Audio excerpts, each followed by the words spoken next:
All right, let's do it. Steve King, Browns Daily Dose, joining us here on the show as we come to you live from North Canton Hoover on this Tuesday afternoon. Steve-O, happy almost 60-degree Tuesday in Northeast Ohio. How you doing this afternoon? Boy, when we talked, it wasn't 60, was it? No, oh my God, minus 60. In and around that, it wouldn't have come up to 60. Oh, it was brutal, but I think we're coming out of it here finally. And I was saying on the show about 45 minutes ago that usually this time of the year, the NFL, it's kind of quiet, which is good because we all kind of need a little break. And then it'll start to cook a little bit with the combine, and then you'll have the draft, then you'll have the schedule release, and then we're kind of off and running. So leave it to the Browns to hire a new defensive coordinator right in the middle of everything that is going on. And Steve, I'll tell you what, I'm coming to you as a student, and I'm coming into your classroom. I don't know a whole lot about Mike Rutenberg. I was hoping you could give us the skinny on him and the decision made by Todd Monken to bring him in as the Browns' new defensive coordinator. I will sit back and we will all listen to your dissertation. We don't know anything about him. I looked twice and I still spelled it wrong. His name, I, in horror, found that out. I had somebody on the flagship station introduce him and said, "I don't know the difference between Rutenberg and Grutenberg." And then I ran into somebody. There was a picture on a story that I read, and I looked at it and says, "What is Mike McDaniel doing on a Brown story?" And I thought I was looking at Mike McDaniel. I wouldn't have known, right? Rutenberg if he'd been standing in front of me. But that's the way this thing is. But I will tell you, Sam, if you want the truth, and I was, what do we know about these guys? Nothing. I wrote a story for tomorrow that goes back into looking when Belichick came here, and he's hiring these guys. You had no idea who they were. I can remember very distinctively when they hired Kirk Ferentz, somebody who will remain nameless, is still covering the team, said Browns have just shifted the balance of power in the AFC Central. They've hired the coach of the Maine Bears. If someone had said to us at that time that guy is going to become the all-time wins leader in the history of Big Ten football as a head coach, we all would have laughed. Right. We knew as a University of Toledo head coach, we knew him having played at Kent. He'd been on Earl Bruce's, one of his earlier staff. If someone had said he's going to be the greatest football coach of all time in college, nobody would have said that. No. So they have guys right now, and I'm not comparing these guys to those guys, but you just don't know. It may be good, it may be bad, it may be somewhere in between. But they've done their due diligence. I'm going to trust them because that's all we can do and hope for the best.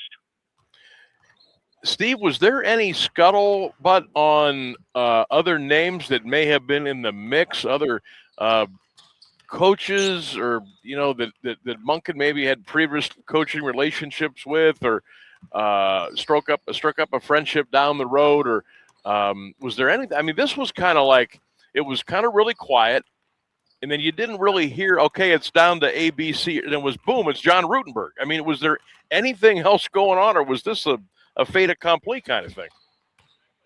Well, here's the deal with that. You think about the Todd Monken hiring, and, okay, he's one of three guys, and he was the guy that was always going to be third. It won't be him. Sure. And it won't be him. And it's lo and behold, it is. And, when the Browns brought in a new coach, and that happened way too many times, you had to study a while to get to know the guy and started to figure out how he thought about things. What were his touch points? What were the things that he cared about? What were the things that maybe he'd want to let slide? What were the things you knew not to ask him? And what were the things that you knew you could ask him and get great answers? And so we got to feel out our way on this guy. Here's what I think, though. I think he is coming in, and I wrote this for today. I think him and Rutenberg are coming in, and I think what they probably have is a little fire burning under their backside, burning in their belly. Hey, nobody knows who we are. Everyone's just assuming we're going to be abject failures. I'm going to let that be the inspiration for me to get up out of bed every morning and prove everybody wrong. I got this job. It's a good job. It pays me a lot. I'm going to become a success with it. I'm going to prove those people wrong. And many careers in all facts and all walks of life have been built on that. So I don't know. The more I hear about Monken, the more I like him. I don't know about anything about the coordinator. I really don't. Young guy with a kind of an aggressive nature in terms of the way he wants to call games. I think that's good. And you think about it, if you wanted a defensive coordinator, you want a guy like a Bill Cowher or a guy like someone with a gnarly. Remember Marion Campbell? They called it. Oh my gosh! Yeah. The Swamp Fox. Yes. The offensive coordinator is never going to be called the Swamp Fox. The offensive coordinator is more the art and croissant guy, except the offensive line coach. He's getting in everyone's faces. So you've got a young guy that wants to prove himself. And so let's just see where this goes. I will tell you this. We are at a unbelievable stage in the history of the AFC Central / AFC North. Yes. I couldn't tell you what's going to happen with these teams. And I will tell you, there are serious issues and not good ones at all four clubs. And there are reasons to believe and be optimistic with all four teams. I think they're all kind of in the same boat. And so it's going to be interesting to see how this all plays out. Steve, this is going to be wild. Steve King is our guest from Browns Daily Dose. Check him out. Browns got a new coach. Ravens got a new coach. Steelers got a new coach. Bengals stood pat, and they do have a quarterback by the name of Joe Burrow. They got some really good wide receivers, but they got some other issues going on as well. This may be as open as this division has ever been, and normally I would probably squawk at that and say, yeah, whatever. It's been like that before, but what happened to the Browns? But when you can take the two pillars, and I take the Steelers and I say the Ravens, they've been pretty much the cream of the crop. Bengals have been pretty good, but Pittsburgh and Baltimore have been the cream of the crop. Who knows what you're going to get out of those teams? Steve, there's no way that both of those teams can have an incredibly wild season. There's no way they can win 13, 14 games this year. Either one of those teams, I wouldn't think. I mean, I guess it is going to be pretty wide open. Sam, I think you hit the nail on the head. And you think about this.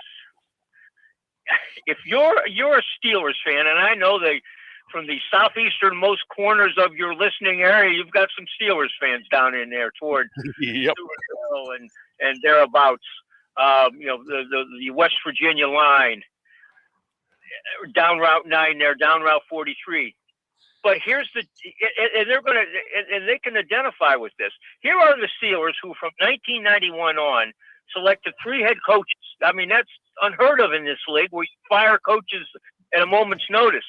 And they all went out all 3 times and hired guys that you scratched your head and say, okay, other than Cowher, we knew about Cowher.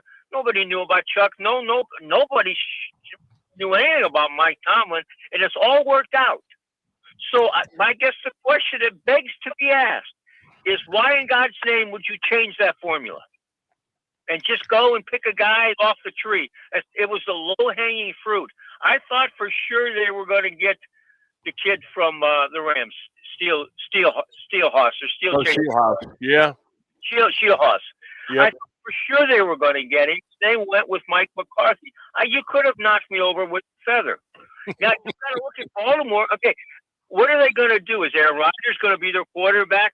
How much longer does Cam Hayward play? How much longer does Watt play? I mean, there are some questions, and they need some work. They need running back help. They got to figure out, they've got to have some more wide receivers. Look at Baltimore. Who knows what Lamar Jackson thinks? And if John Harbaugh couldn't coax the best out of, Lamar Jackson, how's to say that anybody there now is going to be able to do that? They've got issues. The Bengals don't have a defense. Joe Burrow is going to get hurt, and they're going to start off probably slowly, and they can't seem to get out of that. So we know what the issues with the Browns are. Offensive line, got to figure out quarterback. I still say they got the guy on the roster right now, and you've got to get wide receivers. It's not nebulous. There's no thinking and wondering. It's all right there. So if they can go out and do what they need to do with the offensive line and the wide receivers, and again, if they didn't pick anything but offensive linemen and wide receivers, I would be thrilled, because they need to replenish that. They need to change that. But you know what the issues are with the Browns. You don't know what the heck is going on in Cincinnati, Pittsburgh, and Baltimore. And I think probably some players on those teams are wondering as well. That's a great point, and we're gonna slip right back into the Browns, and I want to talk about Monken and Watson and Shador, but I got to go back to Pittsburgh for a minute, Steve. This McCarthy hiring, was this a bridge to something else? Was this done to keep Aaron Rodgers for one more year and then he moves on? I'm kind of grasping at straws why they would hire him, and I'm trying to make it make sense for everybody. What's your take on that? Why did they do that? You know what? They want to, through management, they want to go and they think they can. They think they have a chance to keep running this back and running this back and running this back, and they think if they can get Rodgers to come in and maybe a change of coach and whatever, they could keep this going. They don't want to rebuild. I mean, they've been pretty clear on that. So I guess the thing I would ask, at what point do you throw up the white flag and say, we got to rebuild? Because that team is old. I think you saw it down the stretch. It would get hot and then it would get cold. And you never really felt that Aaron Rodgers was in any consistent way. And if your quarterback is kind of, not being the guy that he needs to be, then how can you expect other guys on that team? I really don't. There's a guy who goes to my church, is a big Steelers fan, and talking about him, I said that hiring McCarthy was a very un-Steelers-like move. That shocked the heck out of me. I never thought that when they mentioned McCarthy, I thought, there's no way. There's no way that they're going to go and get a retread when the last three guys they've hired have been fresh off the vine, and they all had great success for that. Why in the God's name, and you still have a family there running the team, the same family, why would you go away from that? Why? It's a question that begs to be asked. I hate to ask another Pittsburgh question, but I have to. Steve, are they afraid to rebuild? Are they afraid to do it? I think so. I think what it is you need to go to the doctor. Okay. Right. Yep. Like this. Guys are all like this. The ladies in the audience aren't going to understand. They're smart. Guys are dumb. Right. We all need to go to the doctor. Doggone, I got that, and this is a limp in my leg, and this is it. And we don't go. We don't go. We think it's just going to go away and be fine. We don't go. Yep. Now all of a sudden, you go and you finally get dragged into the doctor because you can't take it any longer, and you find out we need to rebuild. We need to tear your shoulder apart, or replace your knee, or whatever the case may be. I think that they've not rebuilt, really truly announced a rebuild and rebuilt. They did a little bit quietly right around 99 and 2000 with Cowher, but they never called it a rebuild. That they're afraid to do that for fear they're going to throw themselves into the pack with everybody else that goes through rebuilds. I think they're whistling, the old term whistling past the graveyard. I think they are. And I think at some point that there's going to be a comeuppance. They're going to find out that everyone's going to get old at the same time, and that's going to be a problem. I think you hit that on the head. Steve King is our guest. Browns Daily Dose. Check him out on your social media platforms. Steve, the $1 million question here: Monken, Shador, Watson. Can you Can you kind of walk through that with us here and tell us what you might see happening early on? I I hate to say this. I really do. I mean, it pains me to say this, and it makes me mad. I think that Monken comes in. He wasn't here. He didn't acquire the guy. He wasn't had anything to do with anything. He's going to have an open tryout to see who can do what at quarterback. And I think somehow, some way, Deshaun Watson figures into that somehow. I think you're right, Steve. I think you're right. Sanders is the future. I truly believe he's the guy. I think I've said all along he's got the it factor. I've said that early part of last year. Whatever the it factor is, he has it. And you get Watson going in, and I tell you what, you take your son or your daughter, or you explain to your mom at the ball game, hey, why is he playing football? And I don't have an answer for that. I wrote an article one time. My father, who grew up or was the same age as Otto Graham and Groza and all those guys. Groza lived in Martins Ferry. He lived down in Shadyside. Okay, he knew all those guys. Mm-hmm. He reared me on the Browns. I want to know what he would think of it. I would love to be able to talk to him about this to see what he thought, because this is in an entirely different category. I'm willing to put the young guy out there and ride the bumps with him, so I don't have to put Deshaun Watson there. Everybody's out because it's entitled to a second and third or fourth chance. We're a very forgiving society. But with this, I want the second and third chance to be with somebody else. I don't want to see him on my football team. No how, no way. I don't want him in my locker room. I don't want him in my stadium. What everybody fails to understand is, okay, they're on the hook for this money. They got to keep him. They don't have to play him. There's the difference. They don't have to play him. Right. That's true. It's going to be fascinating, Steve. I have this unbelievably weird feeling that Watson is going to get a chance. And he's going to do well, and it's going to screw things up for everybody else. And I'm kind of hoping that doesn't happen, but it's the Browns. I mean, what else would we expect that would happen? I don't know. That's just kind of where I'm at. Careful with that PR-wise. They're getting ready to build a stadium, and this is not just picking one guy over the other. This is picking a guy who has a very pronounced negative background over anybody. You got to be very careful. Yep, no doubt. Steve, always appreciate the time. Enjoy the quote-unquote quietness of the NFL football season or non-season right now, and I'm sure something will pop up here, and we'll ring your doorbell again, okay? Okay. Can I say one quick thing before we get off? Two quick things, actually. This league thing that you're going to talk about with the guy from West Branch.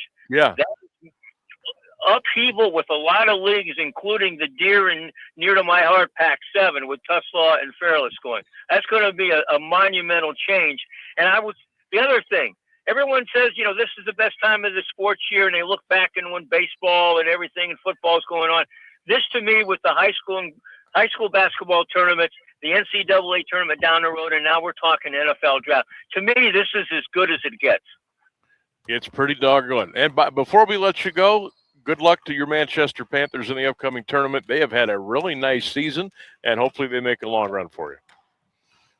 I listened to it. I listened to the game on your station the other night when they were down at Northwest. Oh, awesome. We appreciate that. Your old station. Yeah. Steve, I appreciate the time. As always, take care, my friend. All right, my friend. Good deal. We'll talk to you later. You got it. Steve King, Browns Daily Dose.